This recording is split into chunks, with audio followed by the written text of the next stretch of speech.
Okay, so as a part of your thought primer, I give you three statements, and I asked you to determine whether or not each of those three statements is true or false. And so what I want to do here is look at the implications of judging those statements either true or false. So the first statement I gave you is this one. Statement some kind of God exists, that is, some kind of supernatural being is actual, is either true or false. What'd you say? True? Yes. Yeah, that statement, some kind of God exists, it has to either be a true statement or a false statement, because it's either the case that some kind of God actually exists, and the statement is true, or it's the case that no kinds of gods exist, and that statement, some kinds of God exist, would be false. So the statement has to be true or false. We might not know whether it's true or false, but it can't be both true and false, and it can't be neither true nor false. It has to be one or the other. All right, so first statement has to be true. Second statement's a little trickier. Second statement says knowing whether the statement some kind of God exists is true or false is a matter of extreme importance. Now, I'll oftentimes get a good number of folks who will say, I don't care whether the statement some kind of God exists is true or false. This is not of great importance to me to determine that, because I'm going to be me. I'm going to live my life the way I want to live my life, whether or not there is some kind of singular supernatural being that is the author of all things that exist. And I always call bullcrap on that. And here's why. I think about what you and I likely do with our lives. We use the time we have being alive, and we use our lives to try to live the best life we can, to try to attain the kinds of things that we think have value, that we think have worth. And we want to avoid danger. We want to avoid doing things that are bad for us. So if somebody tells me there's a threat that I might not perceive, I want to know if that threat is real. Because if it is, then I need to live in a way that protects me from that threat. Same thing with rewards. If there's some, and it doesn't matter what the reward is, maybe it's cash, or maybe it's an experience, or maybe it's a job.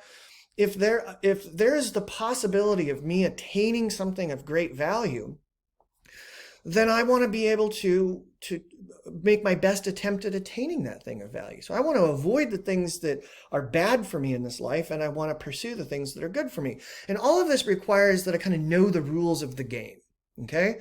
So if no kind of God exists, and that statement is false, then I've got to figure out what the rules of the game are in order to attain the kinds of things that I want to attain and avoid pursuing or avoid threats to my well-being. But if the rules of the game were created by some supernatural designer of all things that are, then that may change what I pursue of value in my life, because there may be values that exist that wouldn't exist without that supernatural creator. And the same thing would go for threats. If there really is some sort of a divine or supernatural designer of all things, and this designer put the universe together in a particular way for a particular purpose, I really want to know the rules of that game. Because this supernatural being created those rules. And for me to exist effectively in this game, I got to know the rules of that game. So we've got, some number of thousands of years of people making this claim that some kind of God exists. And I can blow that off and say, you know what? I finally arrived on the scene. I've figured this out. All those nudniks have been entertaining themselves with ideas equivalent to unicorns and leprechauns. I've got this all figured out, and now I'm going to go on my merry way. All right. But what if they're not wrong? What if it is the case that some kind of God exists? Then wouldn't you want to know that? Wouldn't you? And so wouldn't you want to examine the very best arguments that can be made that this God that we're looking for, this supernatural singular being, either exists or doesn't exist? Wouldn't you want to know so that you could know the rules of the game and live more successfully, whether or not this God exists or not? Okay, so the rules would be one way if this God exists. The rules will be another way if this God doesn't exist. All right, so I'm going to argue I think that second statement is true. Okay, and you can argue with me on the discussion board about that. The last statement says this. The statement some kind of some kind of God exists is not true or false simply because someone believes it to be true or false. In other words, the statement cannot be true for one person and false for another. The statement is either true or false, regardless of what individual people believe. So what did you say here? True or false? True again? Rock on. Yes, believing that something is true doesn't make it true.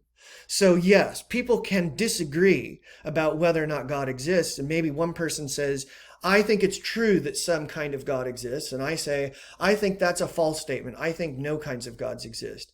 One of us is wrong.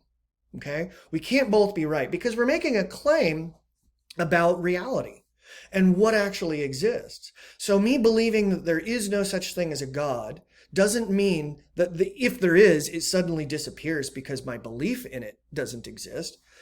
My belief in something existing doesn't cause the thing to exist. So if I say there are some unicorns in my backyard right now, that doesn't make unicorns appear. It doesn't make anything appear just because I believe something. All right, so I'm going to go with all three of these statements are true, and then we'll have a conversation on the discussion board where you can tell me how I'm wrong.